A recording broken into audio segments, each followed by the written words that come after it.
প্রিয় অষ্টম শ্রেণীর ছাত্রছাত্রীরা এডুকেয়ার স্টাডি সেন্টার চ্যানেলে তোমাদের স্বাগত। আজ আলোচনা করব তোমাদের ভূগোল সাবজেক্টের প্রথম অধ্যায় অর্থাৎ পৃথিবীর অন্দরমহল। এই অধ্যায়ের মোস্ট ইম্পর্টেন্স অর্থাৎ গুরুত্বপূর্ণ প্রশ্ন ও তার উত্তর নিয়ে। তাই ভিডিওটি প্রথম থেকে শেষ পর্যন্ত দেখো এবং খাতা ও পেন বার করে আলোচিত প্রতিটি প্রশ্ন তোমরা খাতায় লিখে নাও, কেননা এই প্রশ্নগুলি থেকেই তোমাদের অষ্টম শ্রেণীর 2026 সালের প্রথম ইউনিট টেস্ট পরীক্ষায় 100% কমন আসবেই। তাই কথা না বাড়িয়ে শুরু করছি আজকের আলোচনা। প্রথম প্রশ্ন, পৃথিবীর ব্যাসার্ধ কত কিমি? উত্তর 6370 কিমি। পরের প্রশ্ন, পৃথিবী পৃষ্ঠের গড় তাপমাত্রা কত? উত্তর হবে 15 degree Celsius. Next question number 3, প্রতি 33 মিটার গভীরতায় পৃথিবীর অভ্যন্তরে তাপমাত্রা কত বাড়ে? উত্তর হবে 1 ডিগ্রি সেলসিয়াস। কোশ্চেন নম্বর 4, পৃথিবীর গভীরতম খনি কোথায় অবস্থিত? উত্তর দক্ষিণ আফ্রিকায় রবিনসন দ্বীপে। নেক্সট কোশ্চেন নম্বর 5, পৃথিবী সৃষ্টি হয়েছিল কত কোটি বছর আগে? উত্তর হবে প্রায় 460 কোটি বছর আগে। পরের প্রশ্ন, কোশ্চেন নম্বর 6, ম্যাগমা কি? উত্তর ভূগর্ভের পদার্থ প্রচণ্ড চাপ ও তাপে গ্যাস বাষ্প মিশ্রিত হয়ে গলিত অবস্থায় থাকলে তাকে ম্যাগমা বলে। নেক্সট কোশ্চেন নম্বর 7, লাভা কি? উত্তর ভূগর্ভের গলিত উত্তপ্ত অর্ধতরল ম্যাগমা ফাটল দিয়ে ভূপৃষ্ঠের বাইরে বেরিয়ে এলে তাকে লাভা বলে। কোশ্চেন নম্বর 8, ম্যাগমা ও লাভার পার্থক্য লেখো। উত্তর তোমরা পয়েন্টস করবে ম্যাগমা ও লাভার পার্থক্য। ছক করে নেবে, একদিকে বিষয় ম্যাগমা এবং লাভা। প্রথম পয়েন্টস, সংজ্ঞা। ম্যাগমার ঘরে লিখবে ম্যাগমা হলো ভূ অভ্যন্তরভাগে শিলা ফাটলে তরল ও গ্যাসীয় খনিজের মিশ্রণ এবং লাভা হলো ভূপৃষ্ঠের উপরে নির্গত কঠিন তরল পদার্থের মিশ্রণ। দ্বিতীয় পয়েন্টস করবে প্রকৃতি। পদার্থগত প্রকৃতি অনুসারে ম্যাগমা তরল এবং লাভার ঘরে লিখবে পদার্থগত প্রকৃতি অনুসারে লাভা অর্ধ তরল। তৃতীয় পয়েন্টস করবে উপাদান। শিলা, জল এবং গ্যাসীয় পদার্থ দ্বারা ম্যাগমা গঠিত। শুধু শিলা বিশেষত অলিভিন, ফেলসপার, অভ্র জাতীয় খনিজ দিয়ে লাভা গঠিত। নেক্সট পয়েন্টস করবে শিলার গঠন। ম্যাগমা কঠিন হয়ে উদ্বেদী আগ্নেয় শিলা গঠন করে। লাভার ঘরে লিখবে লাভা কঠিন হয়ে নিঃশেষারী আগ্নেয় শিলা গঠন করে। নেক্সট কোশ্চেন নম্বর 9, ভূতাপ শক্তি কাকে বলে? উত্তর পৃথিবীর কেন্দ্রের তাপ ধীরে ধীরে পৃথিবী পৃষ্ঠের দিকে আসতে থাকে, এই তাপ শক্তিকেই ভূতাপ শক্তি বলে। পরের প্রশ্ন, পশ্চিমবঙ্গের কোথায় উষ্ণ প্রশোভন দেখা যায়? উত্তর বক্রস্বরে। আমি তোমাদের জন্য পাঠ্য বই খুঁটিয়ে সব থেকে গুরুত্বপূর্ণ অর্থাৎ বাছাই করা প্রশ্ন দিয়েছি, তাই এই প্রশ্নগুলি রেডি করলেই 100% তোমাদের প্রথম ইউনিট টেস্ট পরীক্ষায় কমন আসবেই। আর এরকম ভিডিও পাওয়ার জন্য চ্যানেলে নতুন হয়ে থাকলে চ্যানেলটিকে সাবস্ক্রাইব করে দিও এবং ভিডিওটি তোমার বন্ধুদের মধ্যে শেয়ার করে দিও। পরের প্রশ্ন, কোশ্চেন নম্বর 11, কোন দেশ পৃথিবীর মধ্যে সবচেয়ে বেশি ভূতাপ শক্তি থেকে বিদ্যুৎ উৎপাদন করে? উত্তর হবে আমেরিকা যুক্তরাষ্ট্র। নেক্সট কোশ্চেন নম্বর 12, পৃথিবীর কেন্দ্রের কাছে থাকা পদার্থগুলির ঘনত্ব বেশি হয় কেন? উত্তর পৃথিবীর জন্মের সময় খুব গরম ও বেশি ঘন পদার্থগুলি মাধ্যাকর্ষণ শক্তির টানে কেন্দ্রের দিকে চলে যায়, তাই পৃথিবীর কেন্দ্রের কাছে থাকা পদার্থগুলির ঘনত্ব বেশি হয়। পরের প্রশ্ন, কোশ্চেন নম্বর 13, উষ্ণ প্রশোভন কি? এই প্রশ্নটি খুবই গুরুত্বপূর্ণ। উত্তর পৃথিবীর ভৌমজল ভূতাপের সংস্পর্শে এসে গরম হয়ে ফুটতে শুরু করে। পৃথিবী পৃষ্ঠের ফাটলের মধ্য দিয়ে সেই উষ্ণ জল বাইরে বেরিয়ে আসে, একে বলে উষ্ণ প্রশোভন। পরের প্রশ্ন, ঘনত্ব কি? উত্তর একক আয়তনের পদার্থের যতটুকু ভর আছে তার পরিমাণকে ওই পদার্থের ঘনত্ব বলে। নেক্সট কোশ্চেন নম্বর 15, পৃথিবীর গড় ঘনত্ব কত?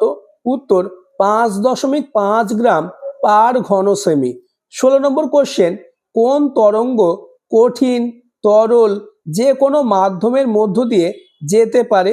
উত্তর হবে ভূমিকম্পের পি তরঙ্গ বা প্রাইমারি ওয়েভ। 17 নম্বর কোশ্চেন, কোন তরঙ্গ তরল বা অর্ধতরল মাধ্যমের মধ্য দিয়ে প্রবাহিত হতে পারে না? উত্তর হবে এস তরঙ্গ বা গৌণ তরঙ্গ। Next question number 18, journey to the centre of the earth গল্পটি কার লেখা? উত্তর জুল ভার্ন। 19 নম্বর কোশ্চেন, পৃথিবীর অভ্যন্তরকে কয়টি ভাগে ভাগ করা যায় ও কি কি? উত্তর পৃথিবীর অভ্যন্তর ভাগকে 3টি স্তরে অর্থাৎ 3 ভাগে ভাগ করা যায়, যথা ভূত্বক, গুরুমণ্ডল এবং কেন্দ্রমণ্ডল। পরের প্রশ্ন কোশ্চেন নম্বর 20, সীমা ও শিয়াল কি? খুবই গুরুত্বপূর্ণ এই প্রশ্নটি। সীমা পয়েন্টস করবে মহাসাগরের নিচে প্রধানত সিলিকন ও ম্যাগনেসিয়াম দিয়ে গঠিত স্তরকে সীমা বলে। এবার পয়েন্টস করবে শিলা, মহাদেশের নিচে প্রধানত সিলিকন ও অ্যালুমিনিয়াম দিয়ে গঠিত স্তরকে শিয়াল বলে। তোমাদের পাঠ্য বই থেকে যতগুলি প্রশ্ন খুবই গুরুত্বপূর্ণ, প্রতিটি প্রশ্নই আমি তোমাদের বলে দিচ্ছি, তাই এই প্রশ্নগুলি তোমরা যত্ন সহকারে খাতায় লিখে নাও এবং প্রতিটি প্রশ্ন তোমরা মুখস্থ করে নাও, তাহলেই তোমাদের প্রথম ইউনিট টেস্ট পরীক্ষায় চূড়ান্ত সফলতা আসবে। পরের প্রশ্ন কোশ্চেন নম্বর 21, বিযুক্তি রেখা কি? উত্তর ভূপৃষ্ঠ থেকে কেন্দ্র পর্যন্ত যেখানে যেখানে ভূমিকম্পের তরঙ্গের গতিবেগ পরিবর্তিত হয় সেখানটাকে ভূতত্ত্ববিদরা বলেন বিযুক্তি রেখা। কোশ্চেন নম্বর 22, শিয়াল ও সীমা স্তরের মাঝে কোন বিযুক্তি রেখা আছে? উত্তর হবে কনরাড বিযুক্তি রেখা। এই প্রশ্নটি তোমাদের ফার্স্ট ইউনিট টেস্ট পরীক্ষায় আসবেই। পরের প্রশ্ন কোশ্চেন নম্বর 23, ভূত্বকের প্রধান উপাদান কি? উত্তর হচ্ছে অক্সিজেন। নেক্সট কোশ্চেন নম্বর 24, পৃথিবীর অভ্যন্তরে ভূত্বকের বিস্তার কত? উত্তর হবে 5 থেকে 60 কিমি। কোশ্চেন নম্বর 25, পৃথিবীর অভ্যন্তরে গুরুমণ্ডলের বিস্তার কত? উত্তর হবে 2900 কিমি।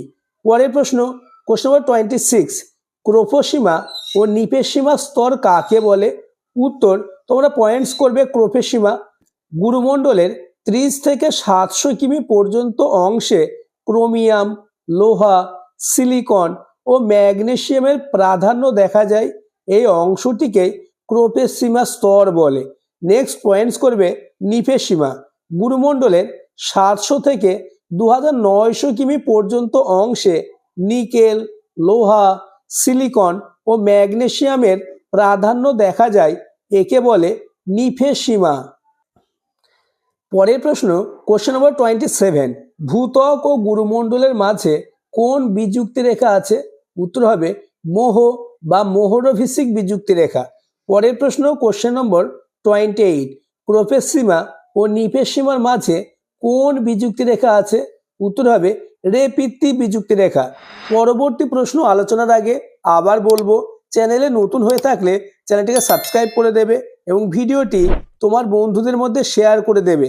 আমি তোমাদের প্রথম ইউনিট টেস্ট পরীক্ষায় চূড়ান্ত সফলতা অর্জনের জন্য প্রতিটি সাবজেক্টের অধ্যায় ভিত্তিক এইরূপ গুরুত্বপূর্ণ প্রশ্ন ও তার উত্তর নিয়ে আলোচনা করব, তাই চ্যানেলটিকে সাবস্ক্রাইব করে দেবে এবং পাশের বেল আইকনটি প্রেস করে নোটিফিকেশন অল করে দেবে।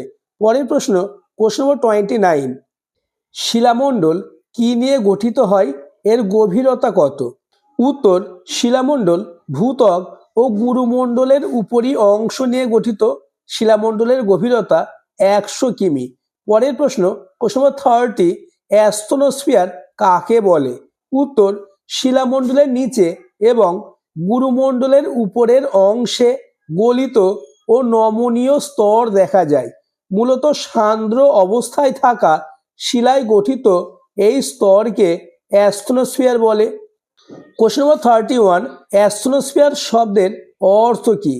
উত্তর অ্যাস্ট্রোস্ফিয়ার শব্দটি একটি গ্রিক শব্দ যার অর্থ দুর্বল স্তর।